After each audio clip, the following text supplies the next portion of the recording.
There's a moment that doesn't look important when it happens. No dramatic music, no explosion in the sky. No sign telling you something changed. Just a strange feeling in your chest. You open your phone. Another football match, another stadium. Another roar of a crowd that seems to feel everything at once. And inside you, nothing moves, no excitement, no irritation, no attraction, just silence. It's not boredom. You know what boredom feels like. Boredom still wants something. This is different. This is distance. Like watching life from the outside of glass. And suddenly a question appears quietly in your mind. Why don't I feel what they feel? You don't announce it. You don't complain. You just notice something has changed in the way the world lands inside you. The cheers feel louder than necessary. The obsession feels exaggerated. The conversations seem hollow. And you start wondering, was I ever really part of this world? Or was I only passing through it? Football doesn't just exist as sport. It exists as ritual.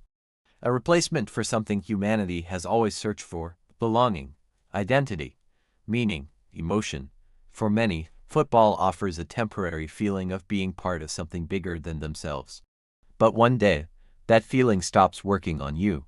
The noise fades, the excitement fades. The excitement that once felt so vital starts to feel hollow. And in the quiet that's left behind, a strange, undeniable clarity emerges. And you're left with a strange clarity. This was never about the game. It was always about the distraction. It was a way to fill the silence, to avoid looking at the parts of your life that felt empty or unfulfilled. Football is emotional outsourcing. We rent our emotions for a few hours a week instead of doing the hard work of building a life that generates them naturally. We borrow the incredible highs of a last-minute victory instead of creating our own moments of genuine triumph and meaning. It's a short-term loan of feeling. And here's the thing about borrowing. Eventually, the debt comes due. At some point, your nervous system just gets tired. It gets exhausted from running on these borrowed feelings, these synthetic highs. Most people spend emotions like currency. They invest excitement into strangers. They pour sadness into outcomes they cannot control. They store identity in groups they never chose consciously. And when you leave football, you're not becoming empty. You're becoming emotionally selective. You start asking new questions. Is this worth my attention? Is this worth my time? Is this worth my energy? And when something no longer gives value, you let it go. That's not apathy. That's emotional intelligence. Every illusion works, until it doesn't. Football survives on symbolism, heroes, wars, tribes, victory, defeat. But one day you see behind the stage. And once you see the cables, the magic can't return. You stop seeing myths. You start seeing machinery, marketing, money, manipulation, narratives, an emotional factory disguised as sport. And suddenly your heart goes quiet. Not because you're cold, because you're awake. Psychology calls this value realignment. But spiritually, it's called growth. Your inner priorities are changing. Your nervous system is evolving. Your identity is shedding skin.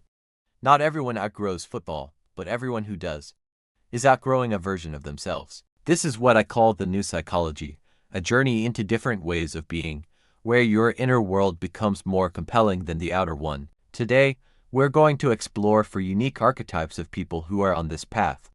You might just see yourself in one of them. First up, we have the inner builder. Some people stop watching football because their mind is constructing something bigger. They're not collecting highlights. They're building futures. Progress becomes their dopamine. Silence becomes their stadium. And discipline becomes their applause. Next, we meet the meaning seeker. Some leave because they outgrow surface joy. They enter existential territory. They don't want entertainment. They want truth. They don't crave noise. They crave answers. Then there is the creator mind.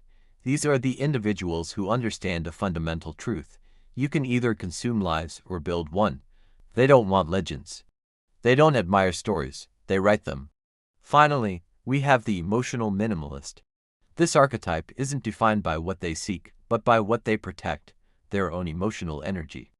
They've learned, not everything deserves your heart. Football costs energy. Peace returns profit. People think you lost something. They see you moving differently, choosing quiet nights over loud crowds, depth over distraction. But you haven't lost a thing. You've simply shed what no longer served you. You dropped the weight of other people's expectations and picked up the lightness of your own being. You traded the constant, deafening noise of the world for the profound, quiet hum of your own soul. This isn't a loss, it's an upgrade. It's the moment you stop performing for an audience and start living for yourself. It's an exchange of the superficial for the substantial, a journey inward to find what truly matters. Stadiums that once felt electrifying, filled with the roar of thousands, now feel strangely empty. It's not because life has suddenly become dull or lost its color. It's the opposite. It's because you've grown. Your inner world has become so vast, so rich, that the external world, even at its loudest, can't compete. You've discovered a universe within yourself, and suddenly, the grandest spectacles seem small in comparison. This isn't loneliness, it's self-sufficiency. It's the realization that the most captivating show, the most thrilling game, is the one happening inside you. You've started to see that your energy is a currency, and you're no longer willing to spend it recklessly. You've become a conscious investor in your own peace. Every decision, from the people you engage with to the content you consume, is filtered through a new lens. Does this enrich me or drain me? You're building a fortress of tranquility around yourself, not to keep the world out, but to keep your inner peace in. This isn't about being antisocial, it's about being pro-self. The path you're on might look solitary to others. They might wonder why you're not at the party, why you're not chasing the same things they are. Let them wonder. They are seeing the cocoon, but you are feeling the wings. You are not just changing, you are becoming. You are becoming the person you were always meant to be, before the world told you who you should be. You see lives curated for likes, stories polished until they gleam, and you start to wonder, where do I fit in all of this? It's easy to feel small, insignificant. You might label this feeling as boredom, or maybe you call it being disconnected. But what if it's something else entirely? What if that knowing feeling isn't a void, but a calling? You're not bored, you're awakening. That feeling isn't a sign that you're broken, it's a sign that you're breaking free. Free from the constant pressure to perform, to compare, to consume. You're not disconnected from the world, you're starting to reconnect with the only one that truly matters, your own. We spend so much time looking for inspiration, for motivation, for heroes. We binge-watch series about extraordinary people doing extraordinary things. We follow influencers who seem to have it all figured out. We scroll through feeds of epic adventures and picture perfect moments, hoping a little bit of that magic will rub off on us. We're constantly looking outward, searching for a reflection of the life we wish we had, for a guide to tell us which way to go. We are a generation of spectators, cheering from the digital sidelines. But the most epic story, the greatest adventure, isn't on a screen. It's unfolding inside of you, right now. Every challenge you've overcome, every fear you've faced, every quiet moment of resilience, that's your hero's journey. You've been the main character all along, you just haven't been watching. That feeling of emptiness is your soul telling you to change the channel. To turn your gaze away from the flickering lights of other people's lives and focus it inward. To stop searching for saviors and start listening to the wisdom you already hold. This journey of reconnection isn't always glamorous. It's not a montage of perfect sunrises and motivational quotes. Sometimes it's messy, it's quiet. It's learning to sit with your own thoughts without needing a distraction. It's choosing a walk in nature over another hour of screen time. It's having a real conversation, face to face, where you feel truly seen. It's rediscovering a hobby you once loved before the world told you it wasn't productive enough. It's the simple, profound act of being present in your own life. This is your invitation to step away from the noise and listen to your own heartbeat, to trade the virtual for the visceral, to feel the sun on your skin, the ground beneath your feet, to look at the people you love, not through a lens, but with your own eyes. This is where the real magic happens. Not in the curated feeds, but in the unscripted, imperfect, beautiful reality of your own existence. This is where you find your power, not by mimicking someone else's, but by claiming your own. And one day, sooner than you think, a shift will happen. You lines wake up and you won't feel the need to immediately reach for your phone. The endless scroll will lose its allure. You won't search for heroes on screens, in movies, or in the lives of strangers anymore, because you'll catch a glimpse of someone in the mirror, someone strong, someone resilient, someone who has been there all along. And you'll recognize one, in your reflection. That's the moment it all changes. That's the moment you come home to yourself. Have you ever looked around and felt like you're rereading from a different script than everyone else? It's like there's a secret manual for life that everyone got but you. You see people chasing the same dreams, celebrating the same milestones, and you wonder, is this it? Is this all there is? Most people operate on what I call a borrowed life. Their values, their goals, their definition of success, it's all borrowed from society, from their parents, from what they see on social media. The fancy car, the corner office, the perfect family photo. These are prepackaged dreams sold to the masses. And for a while, they can feel good. They provide a clear path, a sense of security. But a borrowed life has a cost. It's a slow, quiet fading of your true self. You start making small compromises. You say yes when you mean no. You choose the safe path over the one that truly excites you. You silence that little voice inside that whispers, "But what about what I want?"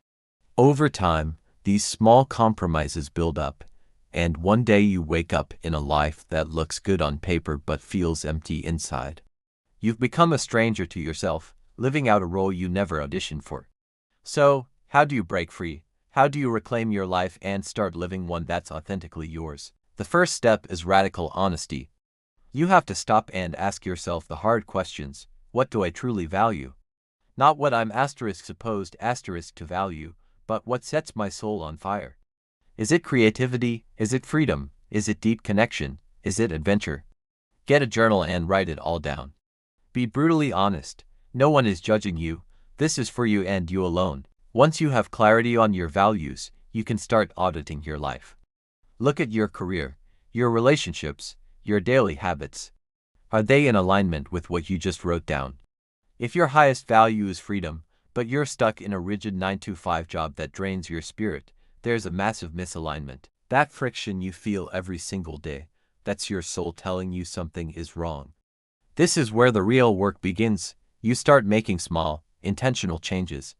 You don't have to quit your job and move to a remote island tomorrow. Maybe you start by dedicating 1 hour a day to a passion project.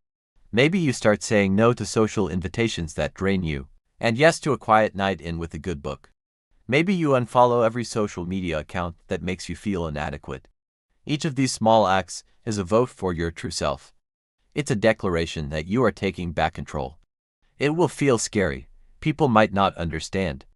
They might tell you you're being selfish or that you're making a mistake. They are comfortable in their borrowed lives, and your authenticity is a mirror that reflects what they've given up. Your journey might make them uncomfortable, and that's okay. This isn't their path to walk. This process of reclaiming yourself is not a one-time event. It's a continuous practice. It's about checking in with yourself, again and again, and course-correcting when you drift. It's about choosing courage over comfort, authenticity over approval. It's about building a life that feels as good on the inside as it might look on the outside. A life that is undeniably, unapologetically yours. If this video spoke to something inside you, that means you're already different. And if you don't fit the crowd anymore, that's not loss, that's direction. Thanks for watching. Don't forget to like and subscribe.